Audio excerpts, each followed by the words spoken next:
अस्सलाम वालेकुम। आज के लेक्चर के अंदर हम मार्जिनल एंड एब्जॉर्प्शन कॉस्टिंग का टॉपिक पूरा 100% कवर करेंगे कॉन्सेप्चुअल वाइज, और इंशाल्लाह आप ये लेक्चर लेने के बाद कॉन्सेप्चुअली बहुत स्ट्रॉन्ग फील करेंगे अपने आप को। तो सबसे पहले एब्जॉर्प्शन कॉस्टिंग शुरू करते हैं।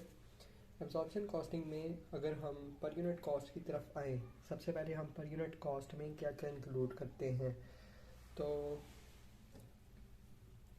मटेरियल, डायरेक्ट मटेरियल, लेबर,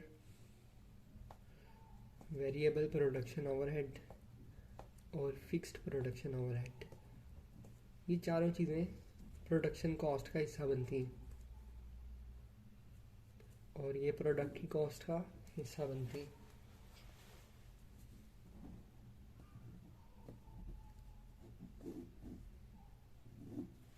यानी material cost per unit, labour cost per unit, variable overhead production, variable production overhead cost per unit और फिक्स प्रोडक्शन ओवरहेड की कॉस्ट पर यूनिट। यानी इसकी हम बात करें तो जो हमने ओवरहेड में OAR निकाला था उसकी बात हो रही है। OAR को हम अपने प्रोडक्ट का पार्ट बनाते हैं एब्जॉर्प्शन कॉस्टिंग के अंदर। और अगर हम आगे फर्ज करें कि ये प्रोडक्ट सेल हुआ है, सेल होने के बाद इसकी जो कॉस्ट है वो हम P&L को चार्ज कर देते हैं। P&L, या हम इसको कह सकते हैं कि कॉस्ट ऑफ गुड्स सोल्ड। तो इसके अलावा जो हमारी अलग का और कॉस्ट होती है सर्विस कॉस्ट, ये तो प्रोडक्शन कॉस्ट होगी। सर्विस कॉस्ट में हमारे पास आ जाता है कि एडमिन ओवरहेड और सेलिंग ओवरहेड। इन दोनों का क्या होता है, ये जब भी हमारा इनकर होती हैं नॉन मैन्युफैक्चरिंग कॉस्ट,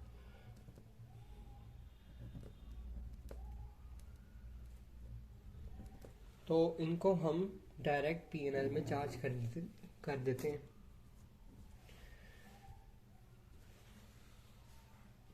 जिसका क्या मतलब हुआ कि ये पीरियड कॉस्ट है,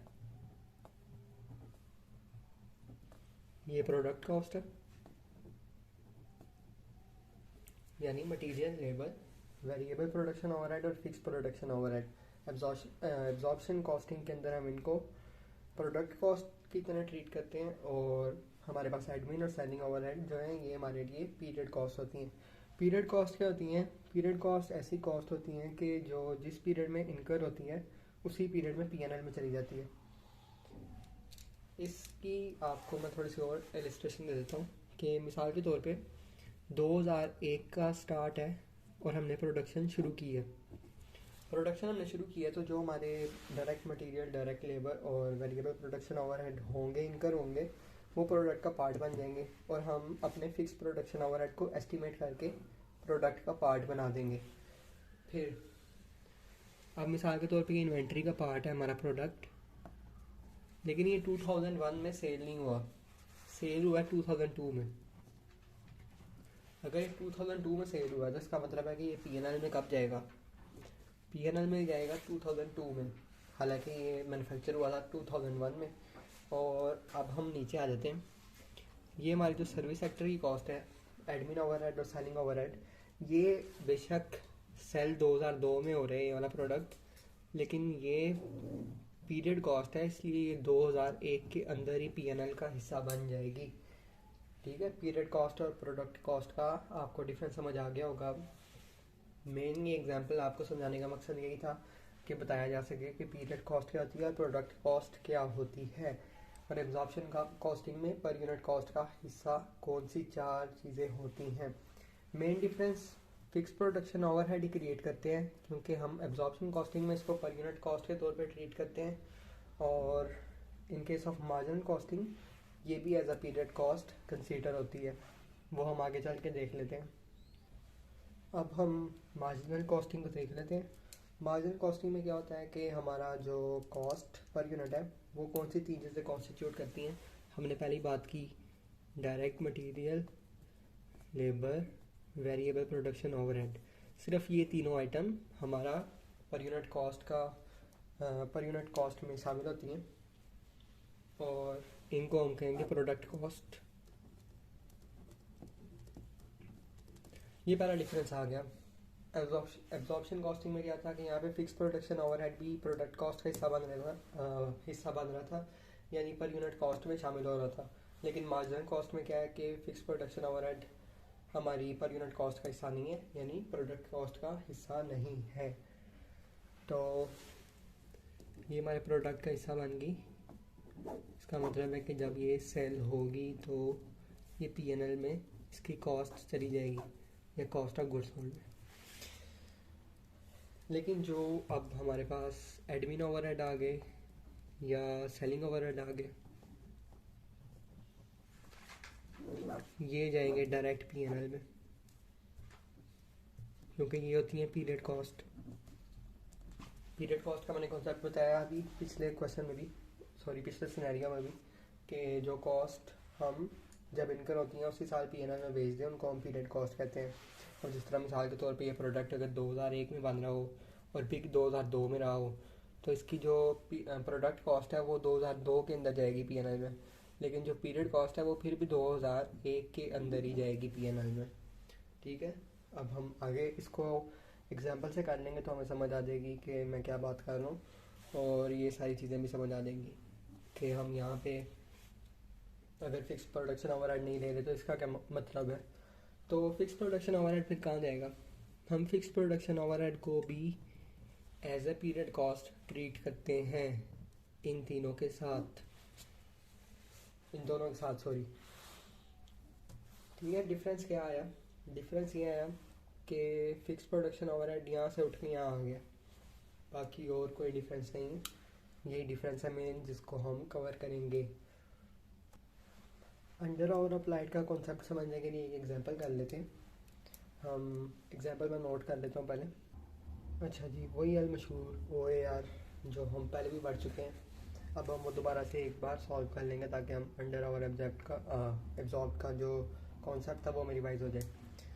तो सबसे पहले ऑन डे 1 ये हमारे पास बजटेड ओवरहेड्स थे, प्रोडक्शन ओवरहेड कर लेते हैं इनको, और ये हमारे पास बजटेड यूनिट्स थे। तो OAR का हमने क्या फार्मूला पढ़ा था कि हमने साल के शुरू में अपनी जो ओवरहेड की कॉस्ट है उसको हमने बजट करना होता है और अपनी यूनिट में कस्टमर से चार्ज करना होता है, अपने प्रोडक्ट में उसको शामिल करके कस्टमर को चार्ज करना होता है।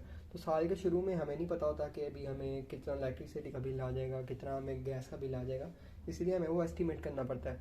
इसीलिए हम साल के शुरू में OAR निकालने के लिए हमेशा बजटेड फिक्स्ड ओवरहेड लेते हैं और बजटेड यूनिट्स लेते हैं, क्योंकि ना तो हमें ये पता है कि हमारे एक महीने बाद या एक साल बाद कितनी सेल होगी, और ना हमें ये पता है कि एक महीने बाद या एक साल बाद हमारे कितने एक्चुअल में ओवरहेड इनकर होंगे, इसलिए हमें ये बजट करना पड़ता है।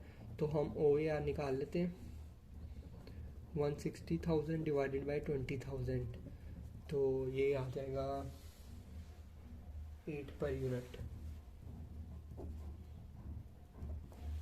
अब ये जो 8 पर यूनिट आया है ये है जो हमने अपने कस्टमर को चार्ज किया है, यानी जितनी हमने प्रोडक्ट बेची है उसमें हमने उसे 8 रुपये चार्ज किए हैं ओवरहेड्स के नाम पे। तो हमने एक्चुअल में अपने कस्टमर को यूनिट बेचे कितने? हमने बेचे 19,300। इसका मतलब है कि हमारी जेब में कौन से पैसे आए? जेब में यानी रिकवर्ड 19,300 मल्टीप्लाई बाय 8, तो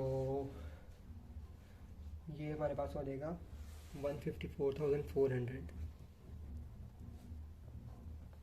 ये हमारी जेब में है, लेकिन हमारी जेब में से एक्चुअल गए कितने? एक्चुअल हमारी जेब में से ये गए कितने?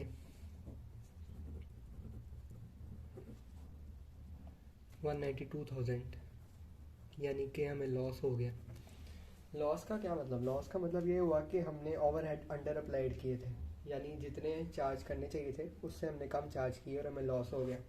हमें ज़्यादा चार्ज करने चाहिए थे, हमने कम चार्ज किए। कम चार्ज किए, अंडर अप्लाइड या एब्जॉर्ब कह सकते हैं। अंडर अप्लाइड, इसका आंसर आ जाएगा 37,600। ये वो ओवरहेड्स हैं जो हमने अपने कस्टमर से चार्ज नहीं किए और जिसकी वजह से हमें लॉस हुआ। तो समझ आ गई होगी कि अंडर अप्लाइड इनको क्यों कहते हैं। ठीक है, अब आगे बढ़ते हैं। आगे बढ़ने के लिए हम एक छोटा सा सवाल कर लेते हैं जिसमें हमारा ये कॉन्सेप्ट क्लियर हो जाएगा कि हमने फिक्स्ड ओवरहेड को एज आ पीरियड कॉस्ट कहाँ पे यूज़ करना है और एज आ प्रोडक्ट कॉस्ट कहाँ पे यूज़ करना है। अब तक आपको ये तो समझ आ गई होगी कि एब्जॉर्प्शन कॉस्टिंग में हम FOH को as a product cost use करते हैं, यानी पर यूनिट कॉस्ट का हिस्सा बनाते हैं, और मार्जिनल कॉस्टिंग में हम as a period cost use करते हैं। इसका क्या मतलब होगा, हम सबसे पहले इस बेसिक से फॉर्मेट को भी समझ लेते हैं। एब्जॉर्प्शन कॉस्टिंग में और मार्जिनल कॉस्टिंग में आगाज़ से यहीं से होगा sales less cost of goods sold. Basically हमारे पास P&L का बेसिक सा फॉर्मेट है, उसी को हम एब्जॉर्प्शन और मार्जिन कॉस्टिंग में देखते हैं।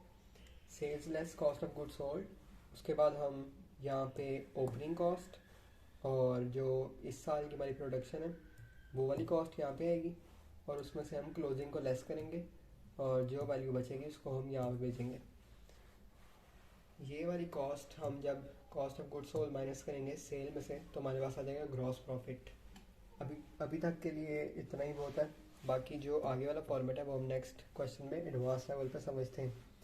मार्जिनल कॉस्टिंग में same sales less cost of goods sold, opening production units, उसमें हम ऐड कर देंगे जो इस साल प्रोडक्शन हुई है, और इसमें से हम क्लोजिंग लेस कर देंगे। जो हमारे पास आंसर आएगा वो हमारे पास कॉस्ट ऑफ गुड्स सोल्ड होगी, और जो कॉस्ट ऑफ गुड्स सोल्ड होगी उसको हम सेल्स में से माइनस कर देंगे तो हमारे पास आ जाएगा ग्रॉस CM। ग्रॉस CM के अंदर से हमने फिर अपना फिक्स्ड प्रोडक्शन ओवरहेड, जिसको हम as a period cost treat कर रहे हैं, उसको हमने सेपरेट से निकालना है। इसको as a period cost treat किया, क्या मतलब हुआ इसका ये मतलब हुआ कि जितना भी फिक्स्ड प्रोडक्शन ओवरहेड था वो सारा का सारा माइनस होगा यहाँ से ग्रॉस प्रॉफिट के अंदर से, जबकि यहाँ पे क्या हुआ, यहाँ पे ये इस प्रोडक्ट के अंदर चला गया।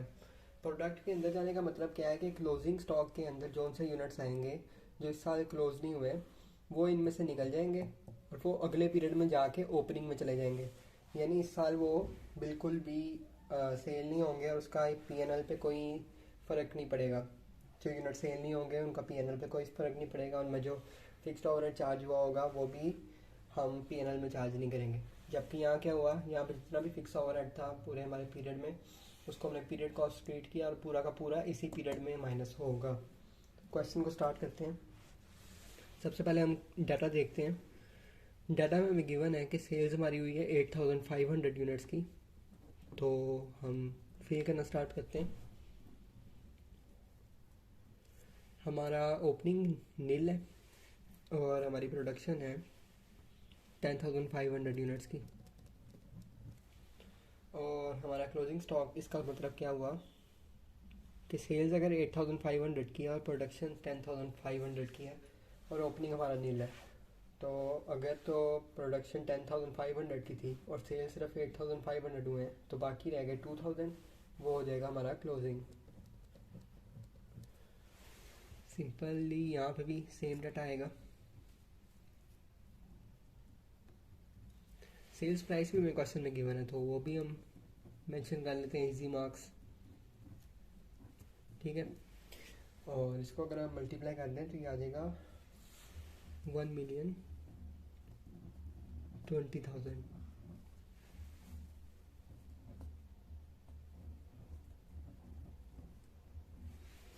इसमें से हम cost of goods sold minus करेंगे।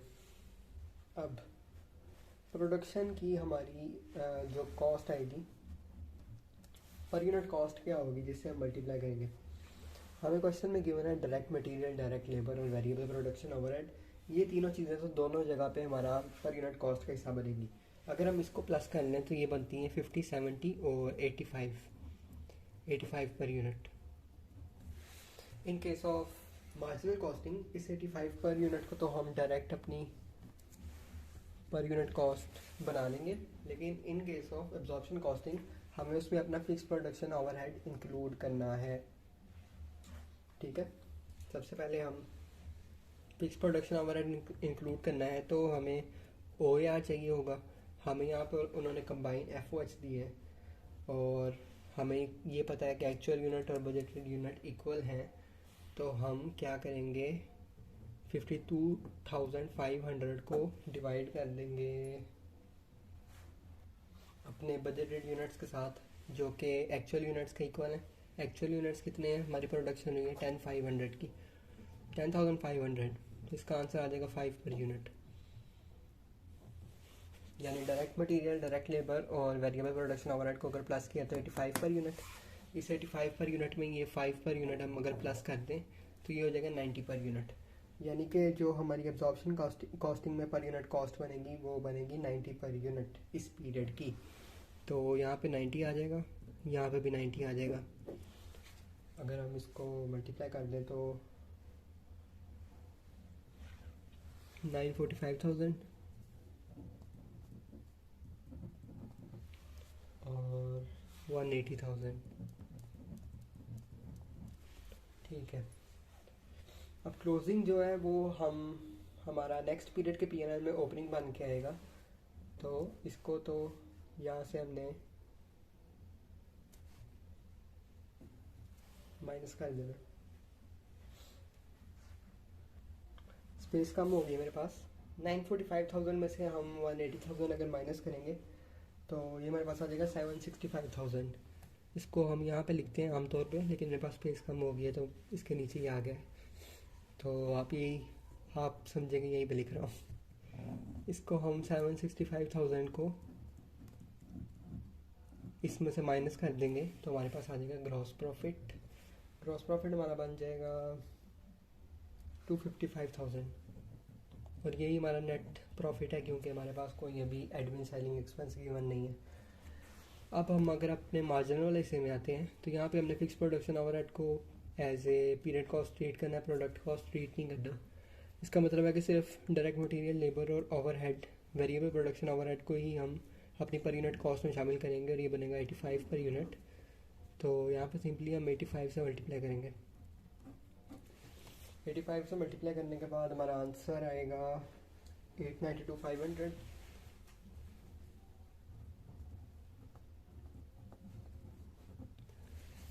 और क्लोजिंग हमारा बन जाएगा 170,000।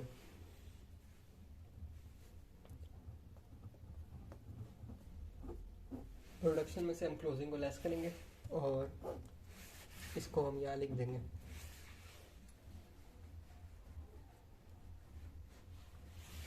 यह आ जाएगा 722,500। ये हमारी कॉस्ट ऑफ गुड्स सोल्ड है, इसको हमने सेल में से लेस कर देना तो हमारे पास आ जाएगा gross CM, gross contribution margin.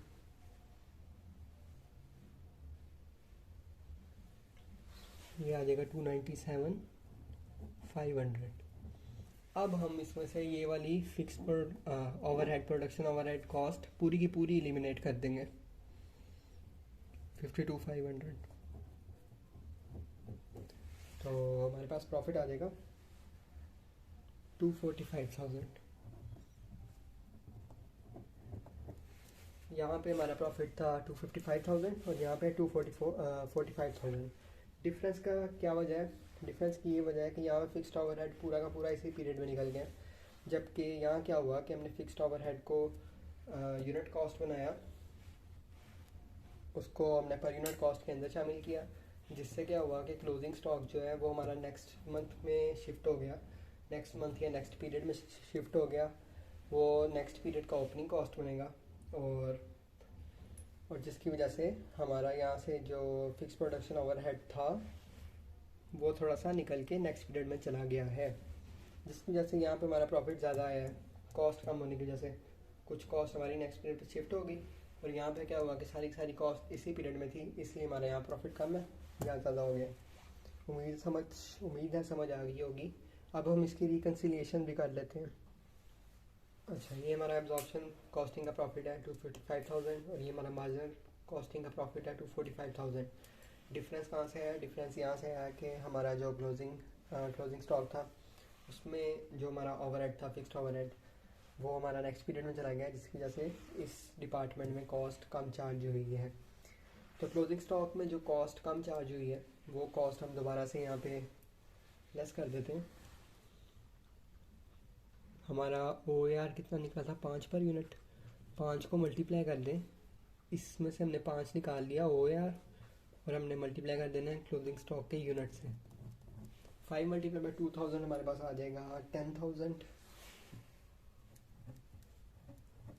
और हमने ये जब माइनस किया तो हमारे पास आंसर बिल्कुल ठीक आ गया, यानी हमारा रिकंसाइल कर गया प्रॉफिट। अब हम थोड़ा सा और मतलब लेंथी सवाल करते हैं ताकि हमारा ये कॉन्सेप्ट बिल्कुल क्लियर हो जाए, जिसमें ओपनिंग स्टॉक भी आ जाए और जिसमें अंडर ओवर अप्लाइड भी आ जाए और हमारे पास दूसरी पीरियड कॉस्ट भी आ जाए जो सर्विस सर्विस रिलेटेड हैं, जैसे वेरिएबल सेलिंग ओवरहेड और उसके बाद fix selling overhead, fixed admin overhead, ये सब चीज़ें आ जाएंगी एक ही सवाल के अंदर। इंशाल्लाह वो कवर करते हैं, हमारा टॉपिक कंप्लीट हो जाएगा फिर। आप कीनिया लिमिटेड वाला सवाल शुरू करते हैं। ये सवाल है स्प्रिंग 2022 का, और ये सवाल अगर हम कर लें तो हमारा मार्जिनल एंड एब्जॉर्प्शन कॉस्टिंग का कॉन्सेप्ट 100% कवर हो जाएगा। तो इस सवाल को हम कर लेते हैं ताकि हमारा कॉन्सेप्ट पानी पानी हो जाए। और हम सबसे पहले सवाल शुरू करने से पहले एक एक दफ़ा फॉर्मेट देख लेते हैं कि एब्जॉर्प्शन कॉस्टिंग का फॉर्मेट और मार्जिनल कॉस्टिंग का फॉर्मेट क्या होता है, ताकि हमें समझ आ जाए कि हर क्वेश्चन को सॉल्व करते हुए हमने फॉर्मेट किस तरह से बनाना होता है। अगर हम एब्जॉर्प्शन कॉस्टिंग की बात करें तो हम शुरू करते हैं सेल्स से, और सेल्स के बाद हम अपनी cost of goods sold minus कर देते हैं, और फिर हमारे पास आ जाता है ग्रॉस प्रॉफिट। ग्रॉस प्रॉफिट के बाद हम अपने अंडर ओवर अप्लाइड जो ओवर हेड्स हैं उनको या तो माइनस करते हैं या प्लस करते हैं। वो डिपेंड करता है कि अगर हमारे अंडर हैं तो हम माइनस करेंगे, अगर ओवर हैं तो हम प्लस करेंगे। उसके बाद हम अपनी वेरिएबल सेलिंग ओवरहेड को माइनस करेंगे और फिर फिक्स सेलिंग ओवरहेड को भी माइनस करेंगे, और इस तरह हमारे पास आ जाएगा नेट प्रॉफिट। थोड़ी सी हम बात कर लेते हैं अंडर ओवर अप्लाइड पे। अंडर ओवर अप्लाइड को हम यहाँ पे क्यों लिख रहे होते हैं? अगर हम एब्जॉर्प्शन कॉस्टिंग की बात करें तो हमने याद है हमने कहा था कि हम अपनी फिक्स्ड प्रोडक्शन ओवरहेड को अपनी प्रोडक्ट कॉस्ट का हिस्सा बनाते हैं, यानी हम अपने प्रोडक्ट के अंदर उसको ऐड कर लेते हैं। जिसका क्या मतलब हुआ? जिसका ये मतलब हुआ कि हम अपनी जो OAR है उसको अपनी प्रोडक्ट के अंदर शामिल करते हैं, और OAR हमेशा बजटेड होता है। बजटेड होने की वजह से हो सकता है कि हम कस्टमर से वो कम चार्ज कर रहे हों या ज़्यादा चार्ज कर रहे हों।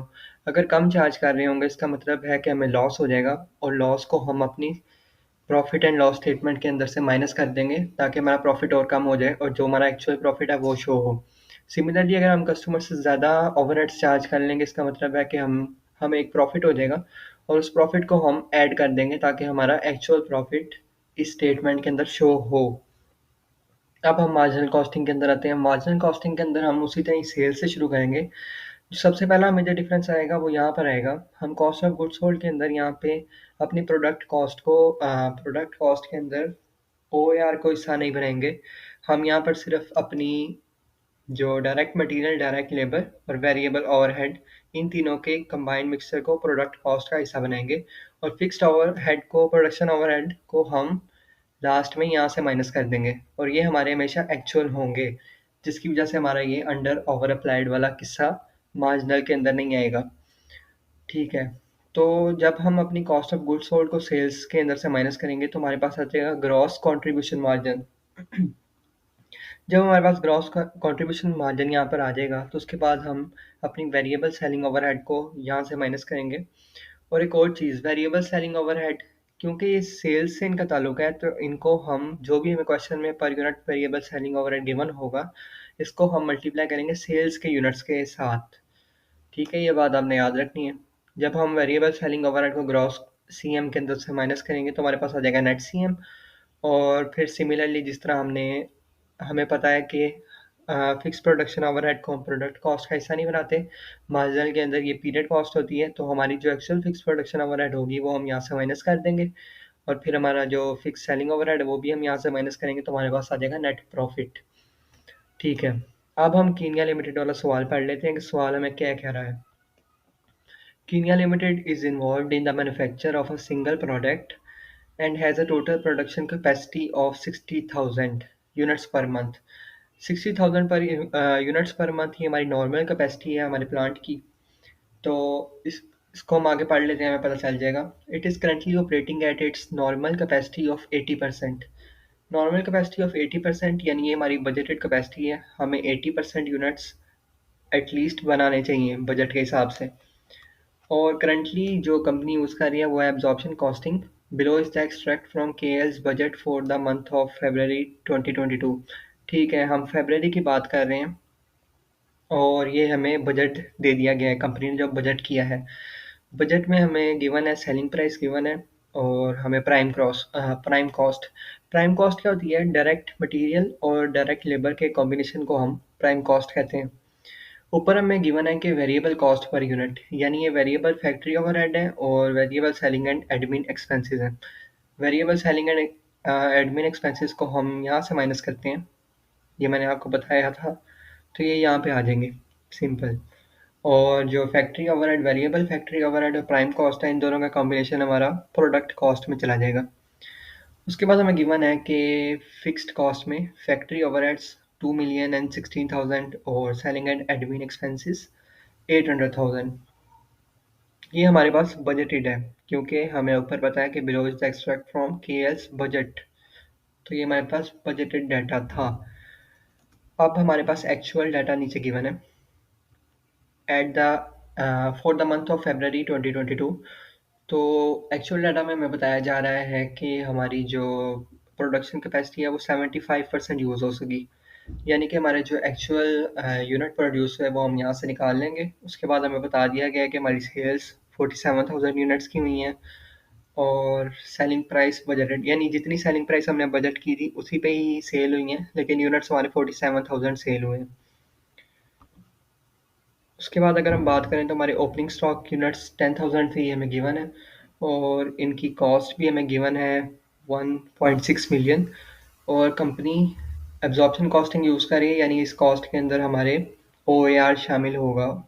हमारे फिक्स प्रोडक्शन ओवरहेड जो बजटेड है OAR से, उनको हमने 10,000 से मल्टीप्लाई किया होगा और वो इसका हिस्सा होंगे।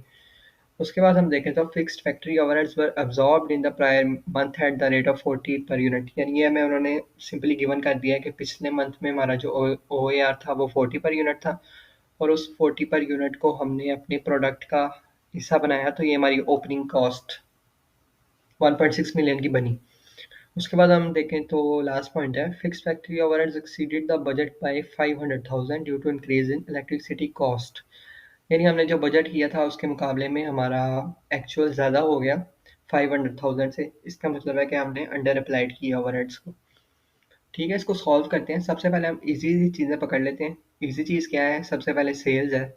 सेलिंग प्राइस हमें गिवन है 210 और हमारे सेल्स के यूनिट्स भी गिवन है 47,000, तो इसको हम अपने P&L में डाल देते हैं।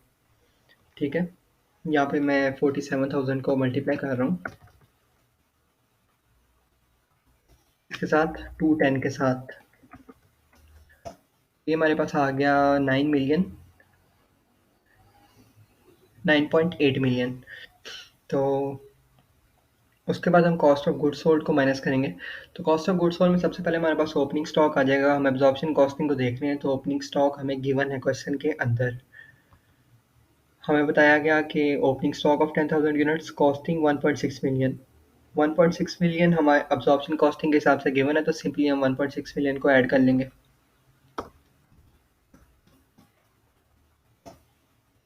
ठीक है, अब हमने इसके अंदर अपने प्रोडक्शन यूनिट्स को ऐड करना है। प्रोडक्शन हमारी कितनी हुई? प्रोडक्शन हमारी कितनी हुई ये हमें निकालना पड़ेगा। हमारी जो नॉर्मल कैपेसिटी थी वो 60,000 थी, और हम अगर नॉर्मली ऑपरेट करें तो वो है 80%, यानी हमारी बजटेड कैपेसिटी होगी 60,000 का 80%। इसको हम यहाँ पे देख लेते हैं।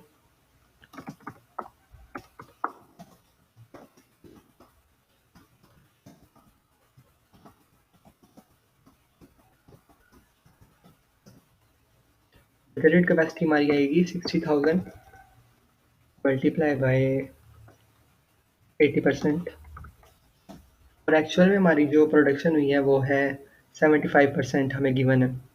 जहाँ पे मैं कर्सर लेके जा रहा हूँ उस पॉइंट में हमें गिवन था कि हमारी एक्चुअल प्रोडक्शन हुई है 75%। इसका मतलब है कि 60,000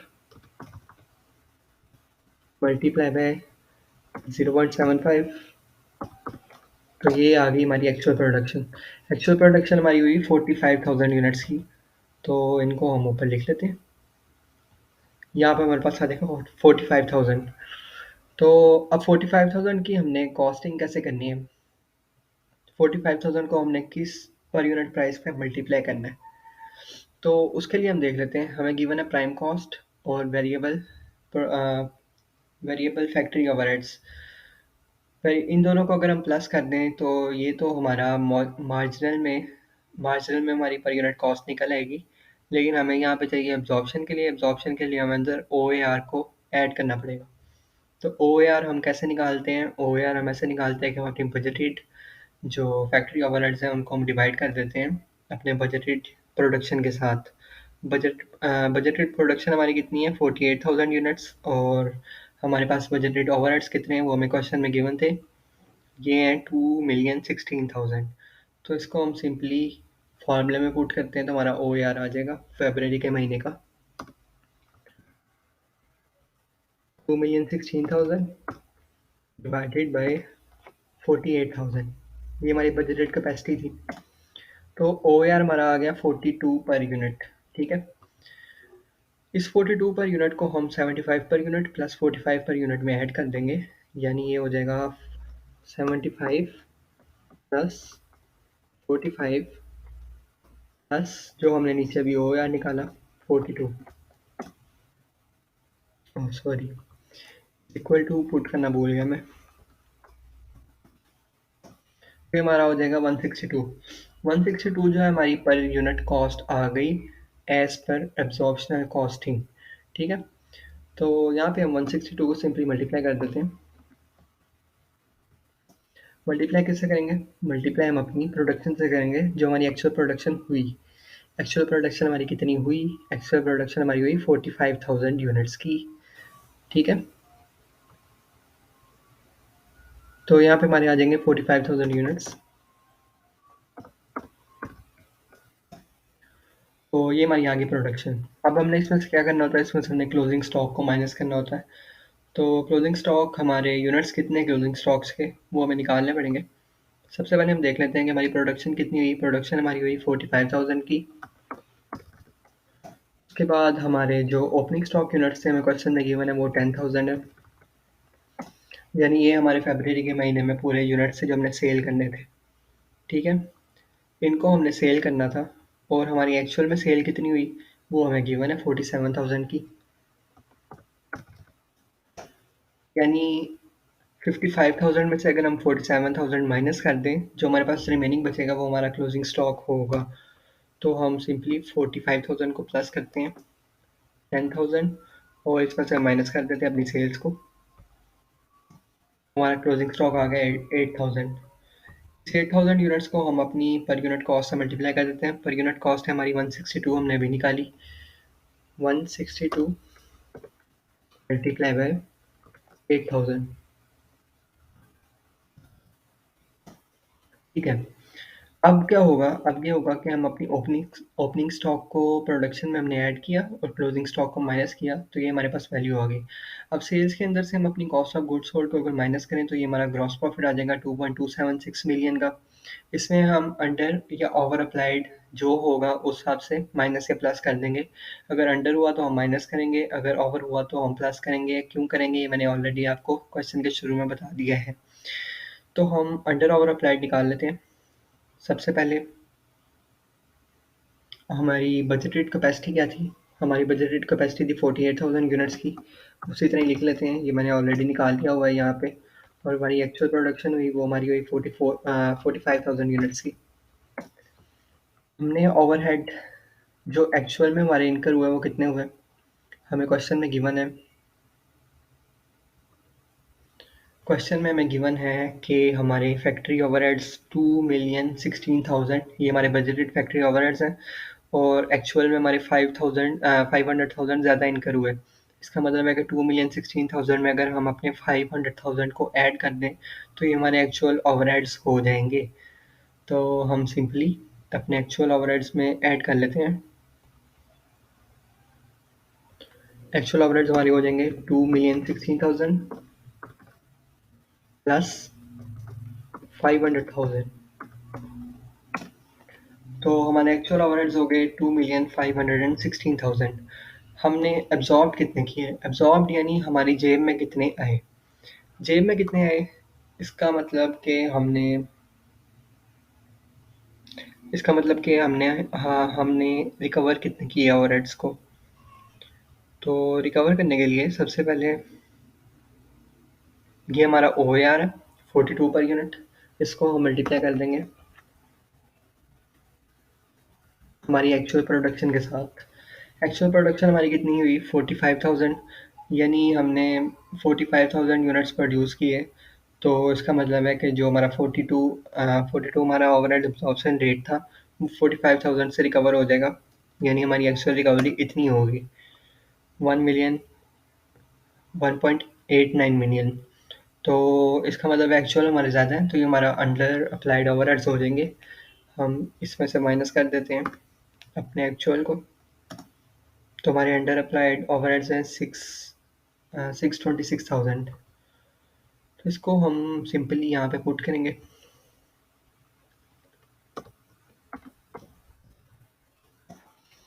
626,000 को हम अपने ग्रॉस प्रॉफिट से माइनस करेंगे। माइनस क्यों करेंगे? क्योंकि अंडर अप्लाइड है, इसका मतलब हमें लॉस हुआ है। हमें जितने अप्लाई करने चाहिए थे उससे हमने कम अप्लाई किए, तो इसको हम अपने प्रॉफिट में से कम कर देंगे। अब हमारी less variable selling overhead cost आ जाएगी। ये हमें सिंपली गिवन है। गिवन कहाँ पर है? ये 15 पर यूनिट हमें गिवन है, और क्योंकि ये सेलिंग ओवरहेड्स हैं तो इसका ताल्लुक सेल से होता है। हमारी सेल कितनी थी? सेल हमारी है 47,000 यूनिट्स। इसको हम मल्टीप्लाई कर देंगे हमारी 15 पर यूनिट कॉस्ट के साथ। तो ये हमारे फिक्स्ड वेरिएबल सेलिंग ओवरहेड आ जाएंगे 705,000, और हमारे जो फिक्स्ड सेलिंग ओवरहेड है वो भी हमें गिवन है, वो है हमारे 800,000। हमारा नेट प्रॉफिट आ जाएगा, अगर हम अपने ग्रॉस प्रॉफिट में से माइनस करें अंडर अप्लाइड ओवरहेड्स, फिर हम माइनस करें फिक्स सेलिंग ओवरहेड और वेरिएबल सेलिंग ओवरहेड, तो हमारा नेट प्रॉफिट आ जाएगा 145,000। ये आ गया हमारा नेट प्रॉफिट एब्जॉर्प्शन कॉस्टिंग के साथ। अब हम चलते हैं मार्जिनल कॉस्टिंग के अंदर। सबसे पहले सेल्स इसमें सिंपल वही आएगी जो हमारी एब्जॉर्प्शन कॉस्टिंग के अंदर थी, तो हम इज इक्वल टू वही sorry is equal to same वही एब्जॉर्प्शन कॉस्टिंग वाली सेल को कॉपी पेस्ट कर लेते हैं। उसके बाद अगर हम कॉस्ट ऑफ गुड्स सोल्ड की बात करें तो ओपनिंग स्टॉक हमारा एब्जॉर्प्शन कॉस्टिंग के अंदर तो हमें गिवन था 1.6 मिलियन, लेकिन इसके अंदर एक चीज़ ऐड थी, वो थी OAR, यानी पिछले पीरियड का OAR हमारा इस ओपनिंग स्टॉक के अंदर ऐड है। जिसका क्या मतलब हुआ? जिसका ये मतलब हुआ कि ये हमारा फरवरी का महीना चल रहा है, तो जनवरी के महीने में जो हमने OAR निकाला होगा वो इन यूनिट्स के अंदर ऐड है, और ये 10,000 यूनिट है। OAR पर यूनिट जितना भी होगा वो 10,000 से मल्टीप्लाई हुआ होगा और वो इसके अंदर ऐड है। तो अगर हम सिंपली इस 1.6 मिलियन के अंदर से वो अपना OAR टोटल OAR जितना भी था हम वो माइनस कर दें, तो हमारे ओपनिंग स्टॉक आ जाएगा एज पर मार्जिनल कॉस्टिंग। तो हम अपना 16 मिलियन पुट करते हैं, इसमें से माइनस कर देते हैं OAR। ओपनिंग यूनिट्स हमें क्वेश्चन में गिवन है 10,000, और OAR हमने निकालना पड़ेगा, ये क्वेश्चन में गिवन है, हम चेक कर लेते हैं।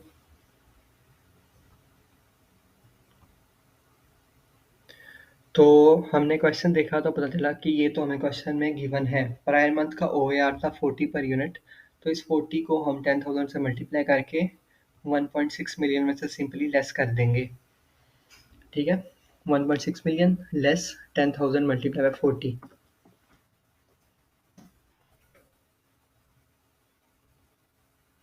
ये आ गया हमारे पास 1.2 मिलियन, यानी 400,000 हमारा माइनस हो गया पिछले एब्जॉर्प्शन के ओपनिंग स्टॉक से, यानी 400,000 का OAR हमारा अंदर ऐड हुआ हुआ था। अब हम अगर प्रोडक्शन की बात करें तो प्रोडक्शन यूनिट्स थे हमारे 45,000, तो मल्टीप्लाई कर देंगे प्रोडक्शन कॉस्ट पर यूनिट के साथ। मार्जिनल कॉस्टिंग में हमने OAR ऐड नहीं करना होता, तो सिंपली हम जो क्वेश्चन में कॉस्ट हमें गिवन है 75 प्लस 45, इसको मल्टीप्लाई कर देंगे। 75 प्लस 45 कितना होता है? इसको हम निकाल लेते हैं 75 plus 45 sorry is equal to 75 plus 45, तो ये हमारे पास आ जाएगा 120।